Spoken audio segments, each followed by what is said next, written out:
आज के इस एमओयू साइनिंग समारोह पर स्वास्थ्य प्राधिकरण के मुख्य कार्यकारी अधिकारी डॉक्टर सुनील कुमार बर्णवाल जी को, पश्चिम बंगाल के माननीय मुख्यमंत्री श्री शुभेंदु अधिकारी जी, माननीय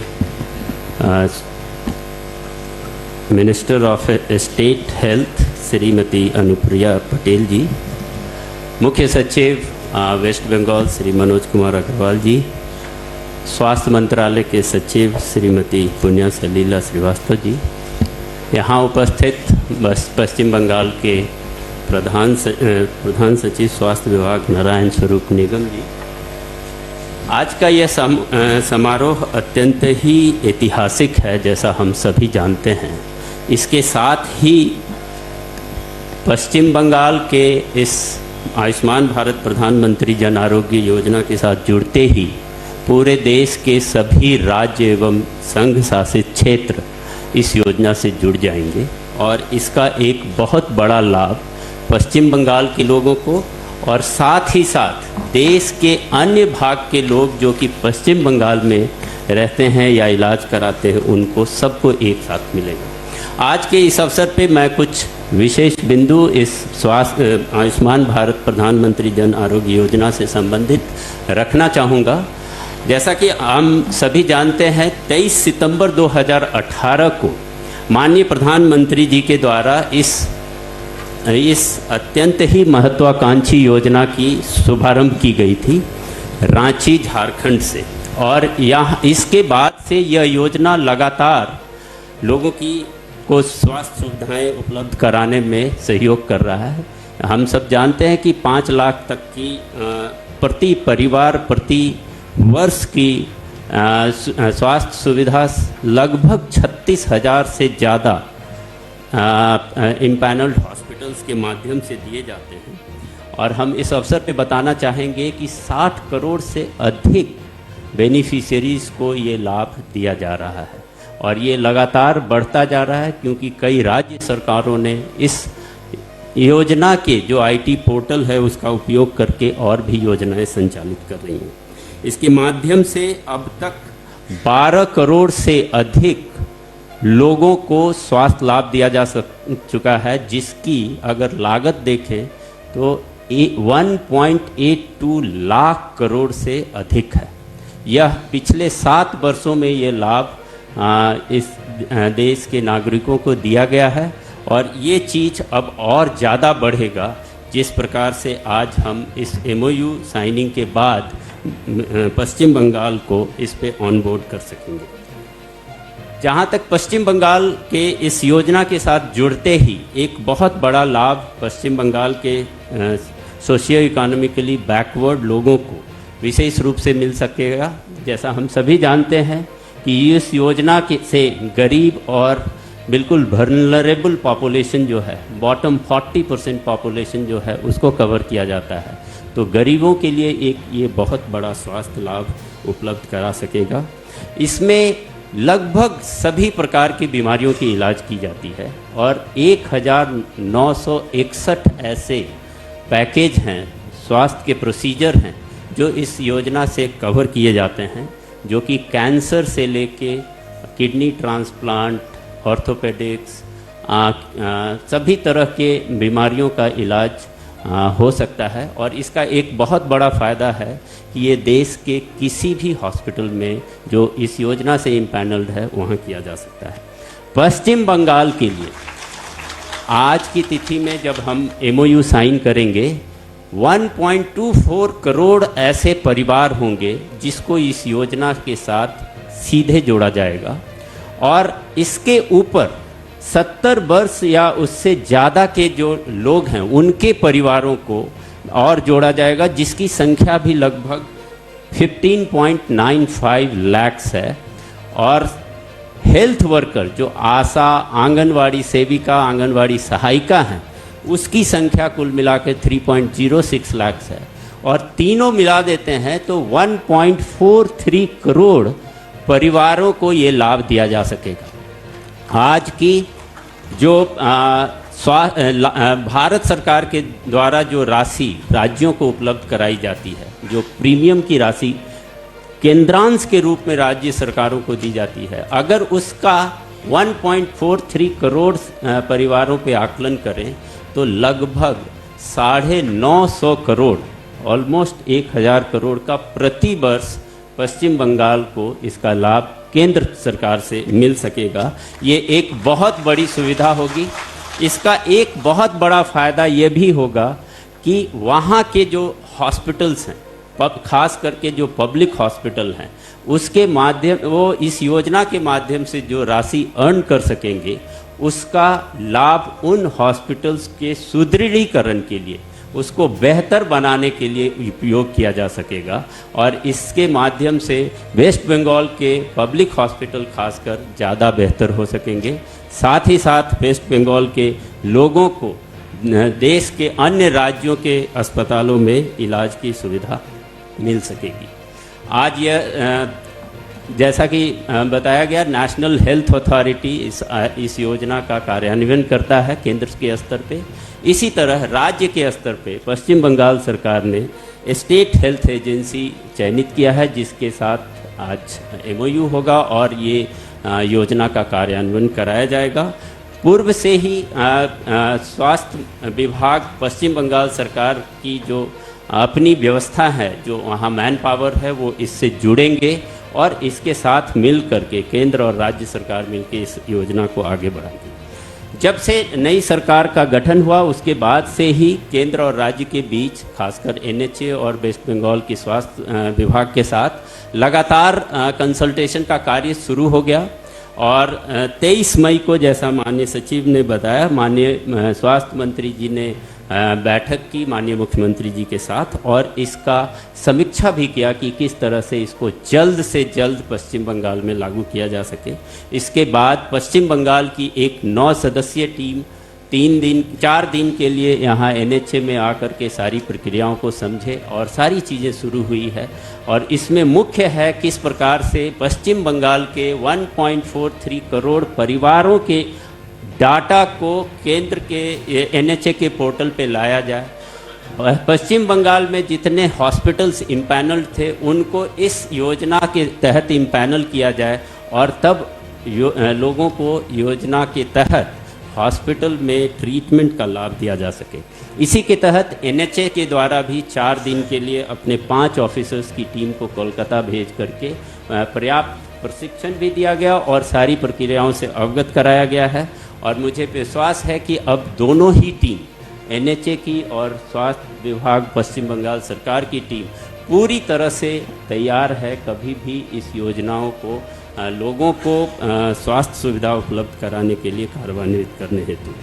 तो ये सारी व्यवस्थाएं हैं। इसके तहत जहाँ तक केंद्र के स्तर पे हम सभी प्रकार की गाइडेंस उपलब्ध कराते हैं, हर चीज़ के लिए ऑपरेशनल गाइडलाइन उपलब्ध है और ये एक बहुत ही रोबस्ट IT प्लेटफॉर्म है जिसके माध्यम से इस योजना का कार्यान्वयन किया जाता है और इसमें सभी तरह के लेटेस्ट टेक्नोलॉजी का उपयोग किया गया है और एक्सट्रीमली इंटेलिजेंट सिस्टम इसके साथ बिल्ड किया गया है।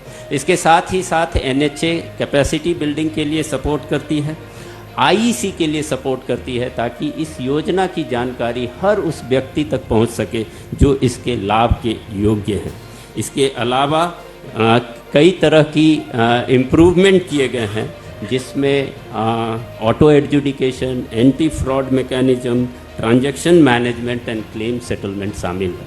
इसी तरह से पश्चिम बंगाल सरकार की ओर से हमारी अपेक्षाएं होगी कि इस योजना का बिल्कुल ग्राउंड लेवल पे इम्प्लीमेंटेशन सुनिश्चित कराया जाए। जितने हेल्थ बेनिफिट पैकेज है उसकी पूरी न केवल IEC बल्कि वो हर जो व्यक्ति इसके लिए इसके योग्य है उस तक उसकी सुविधा उपलब्ध कराई जाए। और साथ ही साथ चूँकि यह ऐसे लोगों को सुविधा देता है जो गरीब हैं, वल्नरेबल हैं, उनके लिए बहुत ही स्ट्रॉन्ग ग्रीवांस रिड्रेशल मैकेनिज्म भी है।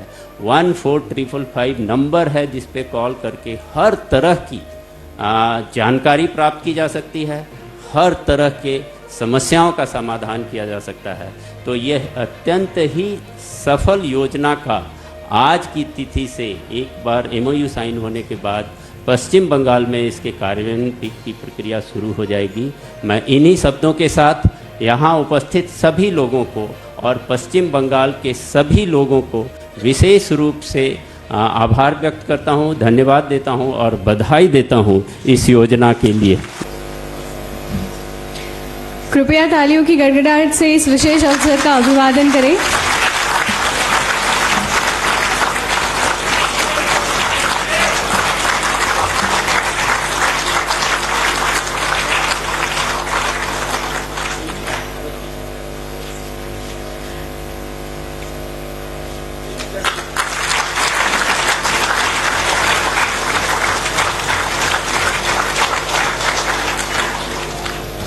बहुत बहुत धन्यवाद सर। भारत माता की जय। माननीय भारत सरकार की लोकप्रिय मंत्री, खास करके पश्चिम बंगाल में जो परिवर्तन आया है और जो पश्चिम बंगाल का विकास और प्रगति के लिए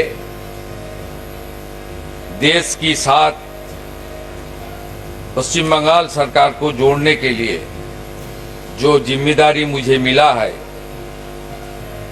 उसके लिए जिसका बहुत बड़ा रोल है मेरा बड़ा दादा जगत प्रकाश नड्डा जी, मैं मेरा दिल से उनको वंदन करता हूं, आभार प्रकट करता हूं। भारत सरकार की राज्य मंत्री हमारी दीदी सम्मानीय अनुप्रिया पटेल जी, मैं उनको स्वागत करता हूं और नमस्कार करता हूं on behalf of West Bengal government. हमारी भारत सरकार की स्वास्थ्य सचिव माननीय पुण्या सलीला जी, मैं उनको धन्यवाद देता हूं। हमारी सरकार का 1 महीना पूरा नहीं हुआ, 9 तारीख 1 महीना पूरा होने वाला है। इतना जल्दी उनकी दफ्तर हमारी पश्चिम बंगाल सरकार की हेल्थ डिपार्टमेंट का साथ ये काम कर दिया, इसलिए उनको नेतृत्व में भारत सरकार की हेल्थ डिपार्टमेंट का हर अधिकारी को मैं पश्चिम बंगाल सरकार की ओर से तहे दिल से आभार प्रकट करता हूं। हमारी चीफ सेक्रेटरी जिन्होंने बंगाल सरकार का हमारी जो ब्यूरोक्रेसी है, हम लोग जो डिसीजन ले रहा हूं उसको इम्प्लीमेंट करने का काम कर रहा है, माननीय मनोज अग्रवाल जी। हमारी एनएचए के सीओ जिन्होंने काफी विस्तार से इस तरीके से पश्चिम बंगाल का पिछले सरकार जिनको जनता ने उखाड़ के फेंका, उन्होंने आयुष्मान भारत सहित भारत सरकार की नरेंद्र मोदी जी का नेतृत्व में जितने सारा फैसिलिटी था उसमें किस तरीके से उन्होंने जोड़ने के लिए इनकार भी किया। काफी विस्तार से डॉक्टर सुनील कुमार बर्नाल जी उन्होंने बताया, मैं उनको धन्यवाद देता हूं। हमारी हेल्थ सेक्रेटरी नारायण स्वरूप निगम और इस मंच, इस सभागृह पर जितना भी आप लोग पार्टिसिपेट कर रहा है, हमारी इतना मऊ साइन का जो अभी कुछ देर पहले हुआ है, उसमें आप सब लोग इतना हर्षोल्लास का साथ हम लोग को साथ दे रहा है, मैं सबको नमस्कार करता हूं। खास करके हमारी रामकृष्ण मोटो मिशन दिल्ली सेंटर से संत समाज आया है, उनका आशीर्वाद से बंगाल में एक राष्ट्रवादी सरकार हुआ है। मैं प्रणाम करता हूं रामकृष्ण मोटो मिशन दिल्ली का जितना भी संत महाराज है। हमारी पत्रकार मित्रों लोग यहाँ सब है, और बंगाल में भी सब मीडिया आज का इस महत्वपूर्ण कार्यक्रम को सीधा प्रसारण कर रहा है। एक प्रोग्राम कलकत्ता में भी हो सकता था, लेकिन माननीय नड्डा जी उन्होंने इस प्रोग्राम में देश की राजधानी में करने का साथ इसका इम्पोर्टेंस ही इतना उन्होंने बढ़ा दिया, इसलिए मैं नड्डा जी को आभारी हूं। अब सबको मालूम है 2018 23 सितंबर झारखंड का कैपिटल रांची से विश्व के सबसे लोकप्रिय नेता हमारी देश के प्रधानमंत्री नरेंद्र मोदी जी इस कर्मसूची को देशवासी के लिए शुरू किया था, लेकिन 3 स्टेट इनकार कर दिया, ये यहां नहीं चलेगा। ये सब कौन था? एक उड़ीसा था जो 2024 में जनता ने उनको टाटा बाय बाय कर दिया। दूसरा प्रदेश था दिल्ली, उसको भी पश्चिम बंगाल, वहां भी वहां का जनता जनार्दन ने ये जो विकास विरोधी सरकार थे उसको खत्म कर दिया। हमारी देश को जो लोकतंत्र की परंपरा है उसको मजबूत भी किया है और विकास प्रगति डबल इंजन का सरकार वहां बनाया। अनुप्रिया दीदी ने सब बता दिया डिटेल्स में। मनोज अग्रवाल जी ने कैसे बंगाल में इसका बेनिफिट मिलेगा वो आंकड़ा का साथ उन्होंने बता दिया। मैं केंद्रीय स्वास्थ्य दफ्तर का साथ हमारी इस 1 महीने के अंदर लोकप्रिय मंत्री नड्डा जी का गाइडेंस में क्या क्या काम हम लोग डिस्कशन किया और जमीन में उतारने का काम किया, उसमें ऊपर 2-4 बिंदु रखना चाहता हूं। कुछ दिन पहले हम लोग एक वर्चुअल किया। हमारी लोकप्रिय स्वास्थ्य मंत्री जी ने हम लोग को बताया ये नेशनल हेल्थ मिशन, इसमें पिछले 2 आर्थिक वर्ष में बंगाल सरकार कोई काम भी नहीं किया। जो गाइडलाइन यहां से भारत सरकार भेजा था वो भी लागू नहीं किया। ये लोग का सोच जो पिछले वाला थी उनका सोच आप समझ लीजिए। आयुष्मान मंदिर लिखा हुआ था, बोलो मंदिर क्यों लिखा गया, नहीं करूंगा। सोच किस तरीके से थी। एनएचएम के अंदर इस साल पश्चिम बंगाल सरकार को पूरा मदद करने के लिए भारत सरकार ने आगे आया और इतना कम दिन के अंदर 527 करोड़ उन्होंने पश्चिम बंगाल सरकार को ट्रांसफर भी कर दिया। ये डबल इंजन का सुफल है। ये डबल इंजन का सरकार कैसे चलता है, कैसे काम करता है, इसका एक बड़ा उदाहरण है। हमारी इस साल आयुष्मान भारत का एग्रीमेंट आज हो गया। 1,43 लाख फैमिली बेनिफिटेड होगा। इसके अंदर सुनील जी ने बताया क्या क्या ग्रुप को हम लोग इंडिविजुअल कार्ड डिस्ट्रीब्यूट करेगा। और नड्डा जी का दफ्तर, अनुप्रिया दीदी का दफ्तर 976 करोड़ उन्होंने सेंट्रल का जो हिस्सा है वो भी एलोटेट कर दिया बंगाल के लिए। इसलिए भाषण और पेपर्स नहीं, जमीन में काम को किस तरीके से उतारना चाहिए, मोदी जी का नेतृत्व में भारत सरकार एक सब काम कर रहा है।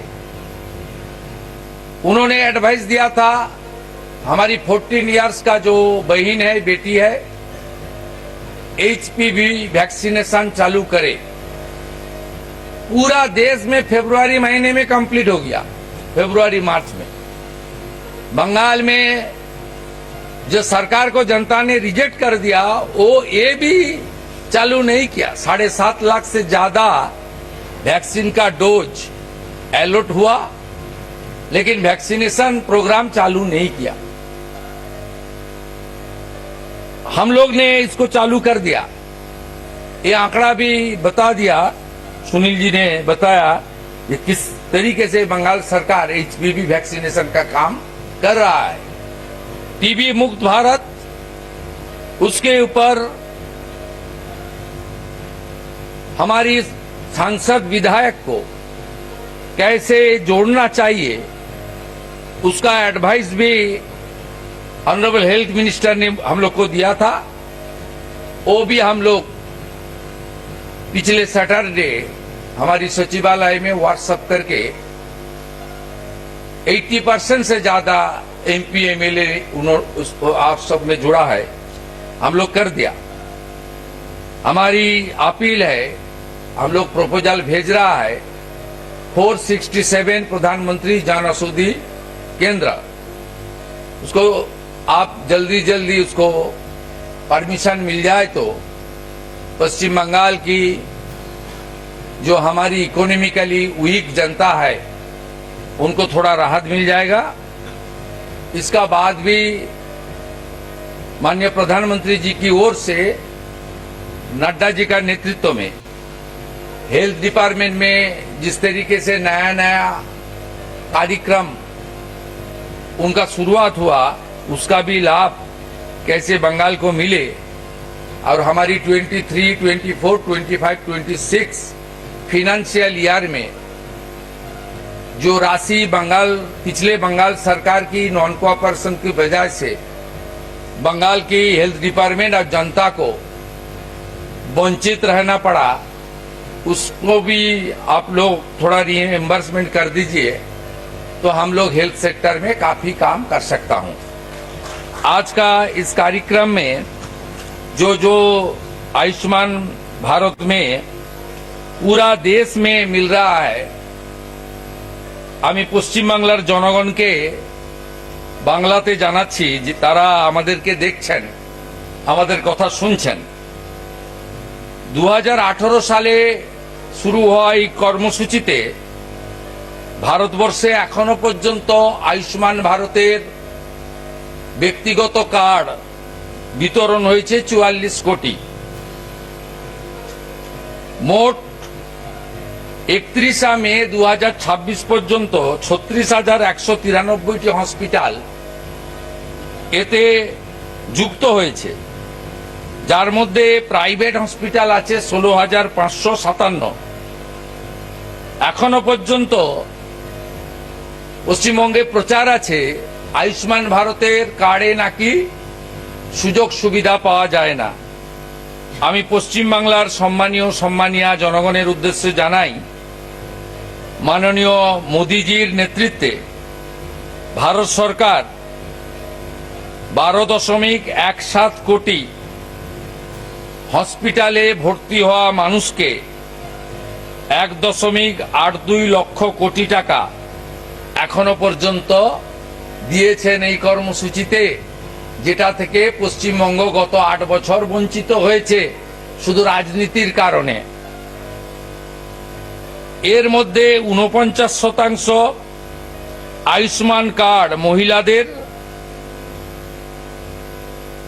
জন্যই অনুমোদিত হয়েছিল, আর হসপিটালে যারা উপকৃত হয়েছেন তাদের মধ্যে 49% মহিলা রয়েছেন।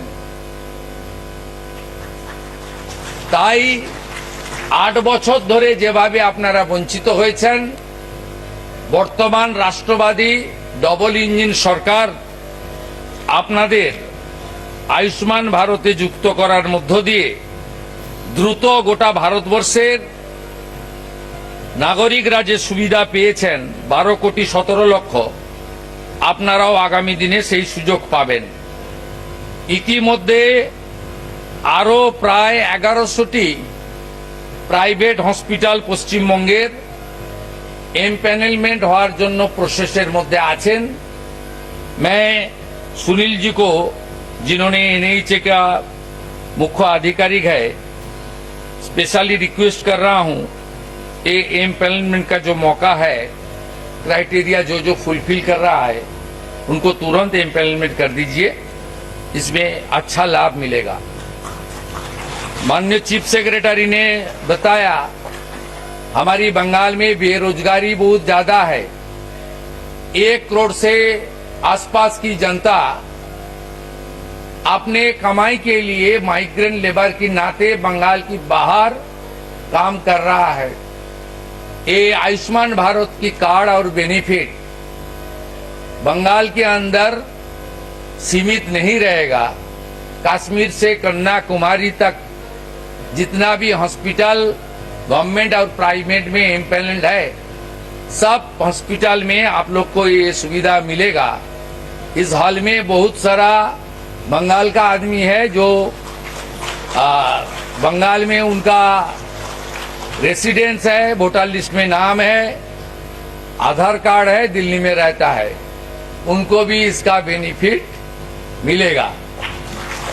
मैं सबको इस कार्यक्रम में पार्टिसिपेट करने के लिए फिर एक बार नमस्कार करते हुए, खास करके respected Mister JP Nadda, respected Anupriya Patel ji, please accept my best regards from the core of my heart.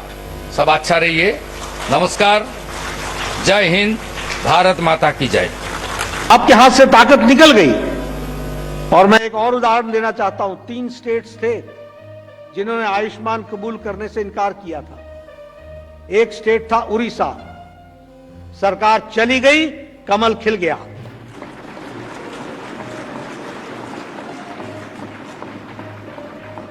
दूसरी स्टेट थी दिल्ली, सरकार चली गई, कमल खिल गया। अब एक रह गई है वेस्ट बंगाल, वहां भी कमल खिलेगा और सरकार जाएगी।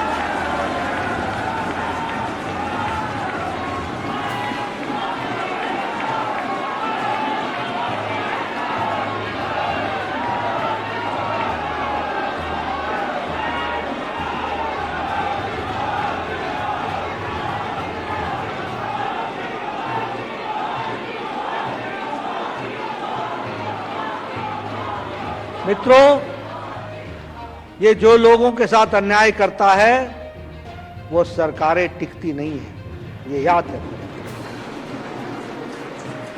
और अहम और घमंड, इसको जनता धूल चटा देती है, ये भी याद रखना चाहिए। नेशनल हेल्थ अथॉरिटी के सीईओ श्री डॉक्टर सुनील बर्नवाल जी, हमारे प्रिंसिपल सेक्रेटरी वेस्ट बंगाल के नारायण स्वरूप निगम जी, हमारे ministry of health and family welfare के अधिकारीगण, नेशनल हेल्थ अथॉरिटी और स्टेट हेल्थ एजेंसी के हमारे सम्माननीय रामकृष्ण मिशन के संतगण, देवी और सज्जनों, और हमारे मीडिया के साथी, प्रिंट मीडिया, इलेक्ट्रॉनिक मीडिया के मेरे साथी, मेरे लिए बहुत ही सौभाग्य की बात है कि आज मुझे इस ऐतिहासिक दिन में और इस ऐतिहासिक पल में अपने आप को शामिल करने का सौभाग्य मिल रहा है।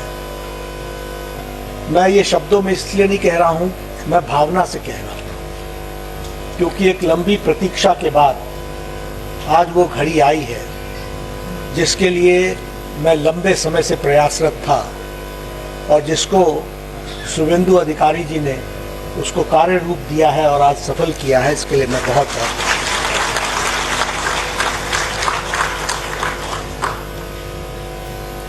मैं आयुष्मान भारत के बारे में जब चर्चा करता हूं तो कुछ ऐतिहासिक पहलुओं पर भी आपका ध्यान जरूर आकृष्ट करना चाहता हूं। मुझे लंबे समय स्वास्थ्य मंत्रालय में आदरणीय प्रधानमंत्री मोदी जी के आशीर्वाद से काम करने का मौका मिला है। 2015 में भारत वर्ल्ड हेल्थ असेंबली का चेयर था। इसकी चेयरपर्सनशिप भारत को मिली थी और उस समय मैं स्वास्थ्य मंत्री के बतौर जेनेवा में वर्ल्ड हेल्थ असेंबली को एड्रेस भी किया था और चेयर भी किया था। उस वर्ल्ड हेल्थ असेंबली में उस समय की चर्चा थी यूनिवर्सल हेल्थ कवरेज, यूएचसी।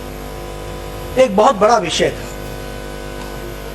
और मैं सोचता था कि क्या भारत कभी यूएचसी की बात सोच सकेगा, कभी यूनिवर्सल हेल्थ कवरेज के बारे में सोच सकेगा। मुझे एक प्रश्न था मेरे मन में कि यह कभी हो पाएगा। मैं जब भारत आया, लौटा, घर आया, तो मैंने आदरणीय प्रधानमंत्री से चर्चा की और हमने ये कहा कि हमको भी कुछ सोचना चाहिए। एक स्कीम लेकर के मैं प्रधानमंत्री जी के पास गया तो प्रधानमंत्री जी ने उस समय मुझे कहा कि थिंक समथिंग बिग, बड़ा सोचो। 140 करोड़ का देश है और इसके बारे में जब हम चर्चा करते हैं तो हमें जो इम्पैक्ट आ सके इस तरीके की हमको योजना लेके आनी। भारत और यह विश्व का सबसे बड़ा हेल्थ कवरेज प्रोग्राम बना, वर्ल्ड लार्जेस्ट। मुझे याद है कि उसके बाद एक मीटिंग में वर्ल्ड हेल्थ ऑर्गेनाइजेशन के डायरेक्टर जनरल डॉक्टर टेड्रोस ने कहा, mister Nadda, come and talk something about your prime minister and talk about your Ayushman Bharat. World should know how India has done this Ayushman Bharat. इस तरीके से आयुष्मान भारत दुनिया का सबसे बड़ा हेल्थ कवरेज प्रोग्राम बना। आज मैं जब यहां पर हूं तो मैं अपने भाई शुभेंदु अधिकारी जी को बहुत बहुत बधाई देना चाहता हूं। आदरणीय प्रधानमंत्री मोदी जी के नेतृत्व में और आपने जो जमीनी स्तर पर जो लड़ाई लड़ी, आज आपने वेस्ट बंगाल में सिर्फ हमारी सरकार बनाने के लिए मोदी जी के नेतृत्व में ही कार्य नहीं किया है। यह लड़ाई कोई किसी पार्टी तक नहीं सीमित है। यह लड़ाई देश की लड़ाई थी और इस लड़ाई में देश को सफलता मिली है। इसको हमको ध्यान में रखना चाहिए। मैं इसलिए कह रहा हूं क्योंकि मैं इसका चश्मदीद गवाह हूं। मैंने देखा है कि किस तरीके से दिन दिहाड़े मर्डर्स होते रहे और एफआईआर तक लॉन्च नहीं होती थी। हमने देखा है किस तरीके से दिन दहाड़े अपने पॉलिटिकल अपोनेंट्स को किस तरीके से स्टेट मशीनरी तंग किया करती थी। हमने देखा है कि लॉ एंड ऑर्डर किस तरीके से कॉम्प्रोमाइज होता था।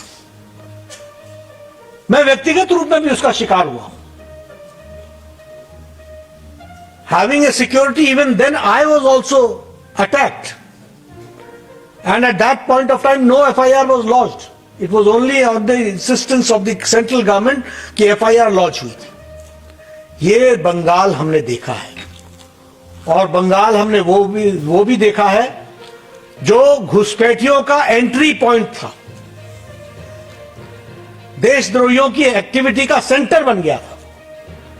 आपने प्रधानमंत्री मोदी जी के नेतृत्व में इस बंगाल को एक आजादी दिलाई है। इसके लिए मैं आपको बहुत बहुत बधाई देता हूं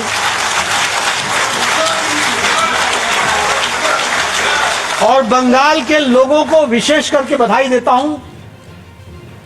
वो कहते थे कि आप हमें सिर्फ वोट देने का सुरक्षित अधिकार दे दो, बाकी हम बंगाल संभाल लेंगे।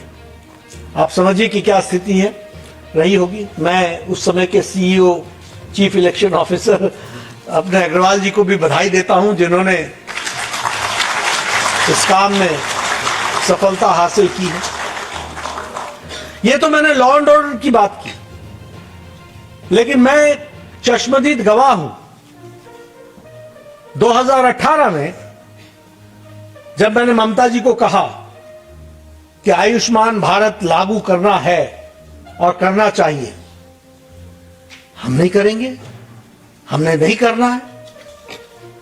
मुझे याद है कि उन दिनों शुरू में एक एप्लीकेशन फॉर्म छपा था आयुष्मान भारत का, पीएम जय का, जिसमें क्योंकि लोगों को मालूम नहीं था कि आयुष्मान भारत क्या है, तो उसको हम लोगों ने ये जो SECC डाटा है, सोशियो इकोनॉमिक कास्ट सेंसस जो है, इस डेटा पर जो एड्रेस थे उस पर हमने वो चिट्ठी लिखी थी।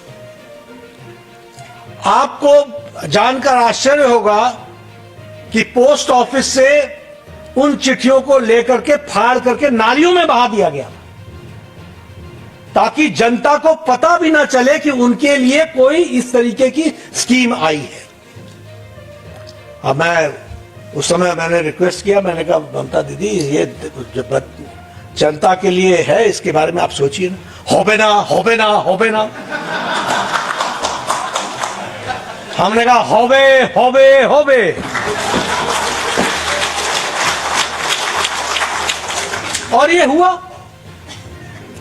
आज वो आई हुई हैं, देखा होगा आपने उनकी तस्वीर, नहीं देखा हो तो शाम को जरूर न्यूज में देख लीजिएगा। हौबे ना वाले का क्या हाल होता है और हौबे वाले कैसे खड़े होते हैं ये पता चलेगा। क्या तस्वीर बना दी थी, किस तरीके से उन्होंने वेस्ट बंगाल को एक तरीके से गिरवी बना दिया था। लाखों लोगों को, लाखों परिवार को, करोड़ों लोगों को यह इस सुविधा से वंचित रखा था। और मैं आयुष्मान भारत को एक तरीके से भारत की आजादी के लिए प्रधानमंत्री मोदी जी का एक नायाब तोहफा मानता हूं। इसको हमको समझ लेना है कि इसकी किडनी का ट्रांसप्लांट होना है, कृपया करके मुख्यमंत्री राहत कोष से कुछ पैसा दिलाइए। और वो एस्टीमेट लेकर के आते थे 3 लाख का। हम मुख्यमंत्री के पास जाते थे, मुख्यमंत्री बोलते थे भाई हमको सबको देना है, हम पूरा नहीं देंगे, हम 1 लाख दे देते हैं, बाकी आप इंतजाम करो। होता क्या था, वह 2 लाख इंतजाम कर नहीं पाता था, ये 1 लाख खर्च हो नहीं पाता था, और वह व्यक्ति के वो किसी काम नहीं आता था। किसी का बाईपास सर्जरी करानी होती थी, गरीब लोग, रिक्शा चलाने वाला, ऑटो रिक्शा चलाने वाला, लिफ्ट मैन, ऐसे गरीब लोग जो जिनके घर में अगर बीमारी आ जाए तो समझो कि एक तरीके से डेथ वारंट आ गया है। बुजुर्ग बोलता था कि बच्चों की पढ़ाई मत रोको, मैं तो जाने वाला हूं, मेरे लिए क्यों इलाज में पैसे खर्च कर रहे हो। मैं तो हमारे यहां बोलते हैं औखे सौखे, जैसे तैसे मैं तो अपनी जिंदगी निकाल लूंगा, और निकल गई है मेरी जिंदगी, तुम बच्चों की पढ़ाई मत रोको। किसी घर में कैंसर हो जाता था तो वहां या तो जमीन बेचनी पड़ती थी या घर बिक जाता था। यह भारत ने 2018 से पहले देखा है, यह वास्तविकता है। मैं मेंबर पार्लियामेंट था, ब्रह्मपुत्रा में रहता था, मेरा लिफ्टमैन मुझे हमेशा ऊपर 8वीं मंजिल पर ले जाता था, और नीचे वो कभी हंसता नहीं था, मैं मुस्कुराने वाला, मैं हमेशा मैं नमस्कार क्या हाल, लेकिन मैंने देखा कभी भी उसमें मुस्कुराहट नहीं आती। मैंने पता करवाया कि लिफ्टमैन को क्या है, तो पता चला कि लिफ्टमैन की वाइफ को हार्ट की प्रॉब्लम है और वो ऑपरेशन नहीं करा पा रहा है, इसकी उसको तकलीफ है। जब मैंने उससे बातचीत की, मैंने कहा जाओ राम मनोहर लोहिया हॉस्पिटल में आप एस्टीमेट बनवाओ, मैं कोई व्यवस्था करूंगा। मैंने किसी तरीके से वहां कॉर्पस फंड होता है उसका उपयोग करते हुए उसको इलाज कराया। मैंने देखा कि एक आम आदमी के जिंदगी में एक हार्ट का पेशेंट घर में हो तो तकलीफ क्या होती है, और उसके बाद उसके जीवन में सुधार कैसे आता है, इसका हमने जीता जागता प्रमाण देखा। इसलिए और आज लगभग 1.78 लाख करोड़ 1.82 लाख 1.82 लाख करोड़ के लोगों को इलाज के लिए पैसे आदरणीय प्रधानमंत्री मोदी जी के द्वारा दिए जा चुके हैं। इसको हमको समझना चाहिए। ये आयुष्मान भारत है। और इसलिए अगर मैं आयुष्मान भारत की बात करूं तो मुझे लगता है कि यह सच में मानवता से प्रेरित यह स्कीम जो आज वेस्ट बंगाल में भी लागू होगी और उसके माध्यम से वेस्ट बंगाल की जनता को इसका लाभ मिलेगा, ये बहुत ही उत्तम कार्य है, जिस उत्तम कार्य में मुझे भी जुड़ने का सौभाग्य प्राप्त हो रहा है। मैं अपने आप को गौरवान्वित भी महसूस करता हूं और मैं अपने आप को एक तरीके से ईश्वर का आशीर्वाद भी मानता हूं कि मुझे ये स्कीम में अपने आप को जोड़ने का मौका मिला है। सब लोगों ने बता दिया है। आज लगभग इस स्कीम में जो 10 करोड़ 74 लाख परिवार से शुरू हुआ था, उसमें आज 70 साल को और जोड़ लेंगे और अगर आशा वर्कर्स के 37 लाख परिवारों को जोड़ लेंगे तो कुल मिलाकर के और 6 करोड़ हम इंडिविजुअल्स को जोड़ लेंगे, तो इस तरीके से एक बड़ी संख्या में, एक आयुष्मान भारत में बड़ी संख्या में लोग जुड़ने वाले हैं और उसका लाभ उठाने वाले हैं। मैं यहाँ ये भी आपको बताना चाहता हूँ, खास करके पत्रकार बंधुओं को, क्योंकि कई बार ये चर्चा होती है कि इसका फर्क क्या पड़ा है। इसका फर्क ये पड़ा है कि आउट ऑफ पॉकेट एक्सपेंडिचर, यानी मेरे जेब से जो पैसा 2018 के पहले जो 62.6% खर्च होता था, आज वो 43.4% पर आकर रुक गया है। यानी इतना फायदा साधारण व्यक्ति को इसके माध्यम से मिला है, इसको भी हमको ध्यान में रखना चाहिए। अनुप्रिया जी ने आपको बता ही दिया कि लैंसेट की रिपोर्ट है कि अब कैंसर के मरीज का इलाज 90 दिन के अंदर, क्षमा कीजिएगा 30 दिन के अंदर कैंसर का इलाज 90% लोगों का भारत में हो रहा है। 90% लोगों का। ये छोटी घटना नहीं है। 90% of the people when they know that they are suffering from cancer, within 30 days उनका इलाज शुरू होता है। और ये हमारी रिपोर्ट नहीं है, लैंसेट की रिपोर्ट है, जिसको हमको समझना चाहिए और उसको ध्यान में रखना चाहिए। ये पहले बता दिया गया कि ये कैशलेस है, ये सीमलेस मैनर में होगा, फुल्ली डिजिटाइज है। हमें एक बात समझ लेनी चाहिए कि इसका सबसे ज्यादा लाभ किसको मिल रहा है, जिसके बारे में शुभेंदु अधिकारी जी ने चर्चा की। आज बंगाल के बहुत से माइग्रेंट लेबरर्स और माइग्रेंट लोग, कोई साउथ इंडिया में काम कर रहा है, और वेस्ट बंगाल के लोग भी जो अपना इलाज आज कोई टाटा मेमोरियल हॉस्पिटल के बॉम्बे में कराना चाहता है, वह भी करा सकता है। और बंगाल का व्यक्ति कोई अगर कहीं मद्रास में काम कर रहा है तो वो वहां के हॉस्पिटल में भी अपना इलाज करा सकता है। मोदी जी का पैसा सीधा वहां से ट्रांसफर होकर के वो मद्रास के उस हॉस्पिटल को चला जाएगा, उसको वेस्ट बंगाल जाने की जरूरत नहीं पड़ेगी, उसको वो पेमेंट हो जाएगी और कैशलेस होगी। इस तरीके की व्यवस्था होगी।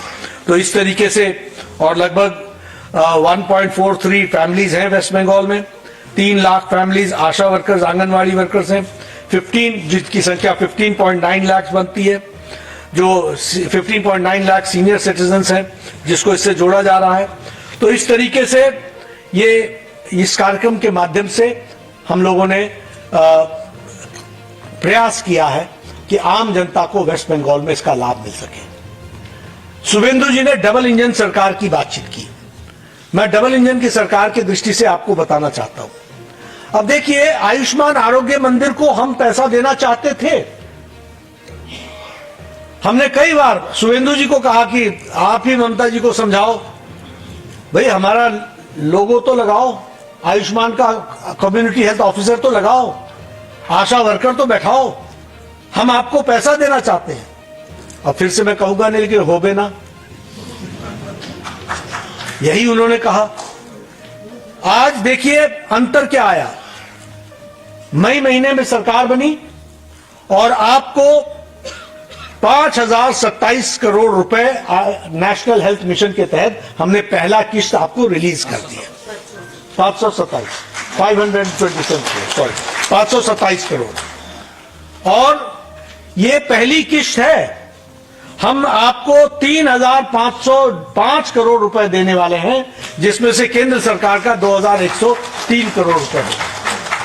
ये डबल इंजन की सरकार है और ये डबल इंजन की सरकार हमको ध्यान में रखनी चाहिए।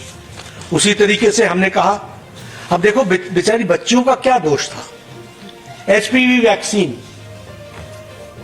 जो सर्विक्स कैंसर से बचने के लिए बहनों को लगाई जाती है, बच्चियों को लगाई जाती है, प्रधानमंत्री जी ने फरवरी में उसका श्री गणेश किया, लेकिन यहां वो लागू नहीं हुआ। जब शुभेंदु जी मुख्यमंत्री बने, इन्होंने 30 मई को इसको लागू किया और आज लगभग वैसे 7.65 लाख लोगों को, जो 14 साल की उम्र की बच्चियां हैं, उनको वेस्ट बंगाल में लगेगा, जिसमें से 33,778 वैक्सीन लग चुकी है। यह है डबल इंजन की सरकार, यह है मुख्य धारा में आने का रास्ता। और इसलिए मैं इसको ऐतिहासिक दिन इसलिए मानता हूं क्योंकि हमने वो समय भी देखा जब हम एप्लीकेशन डालते थे वो नालियों में जाता था, और हम ये भी दिन देख रहे हैं जब भारत सरकार और वेस्ट बंगाल सरकार, भारत सरकार के मंत्री के साथ हमारे आदरणीय मुख्यमंत्री जी आज यहाँ पर विज्ञान भवन में एकत्र आकर इस ऐतिहासिक बल के हम साक्षी बन रहे हैं, जहां हम आयुष्मान भारत को लागू करेंगे और करोड़ों लोगों को, वेस्ट बंगाल के हमारे भाइयों को, बहनों को, माताओं को हम स्वास्थ्य का दृष्टि से एक मोदी जी के द्वारा जो नायाब तोहफा है वो हम आज आपको समर्पित कर रहे हैं। मैं आपको बहुत बहुत बधाई देता हूं और वेस्ट बंगाल की जनता से एक बात जरूर कहूंगा कि बड़े मुश्किल से लाए हैं किश्ती संभाल के, इसको संभाल के रखना ये अब आपकी जिम्मेवारी है। वेस्ट बंगाल की सरकार को संभाल के रखना ये आपकी जिम्मेवारी है। इन्हीं शब्दों के साथ बहुत बहुत धन्यवाद। बंगाल सरकार।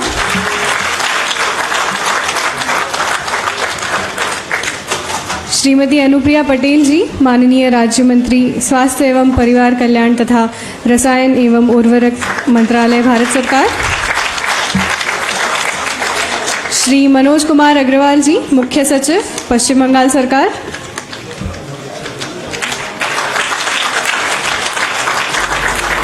श्रीमती पुण्य सलीला श्रीवास्तव जी, सचिव, स्वास्थ्य एवं परिवार कल्याण मंत्रालय, भारत सरकार।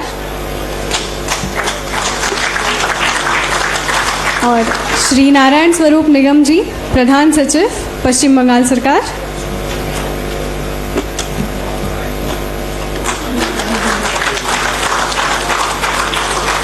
बहुत बहुत धन्यवाद सर। अनुरोध है मिस ज्योति यादव, संयुक्त सचिव, राष्ट्रीय स्वास्थ्य प्राधिकरण से, कि वे डॉक्टर सुनील कुमार वर्णवाल, मुख्य कार्यकारी अधिकारी, राष्ट्रीय स्वास्थ्य प्राधिकरण को स्मृति चिन्ह से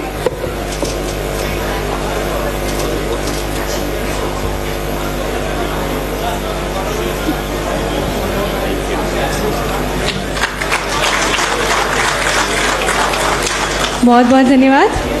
कार्यक्रम के समापन की ओर बढ़ते हुए मैं राष्ट्रीय स्वास्थ्य प्राधिकरण में संयुक्त सचिव मिस ज्योति यादव जी को धन्यवाद ज्ञापन के सादर आमंत्रित करती हूँ।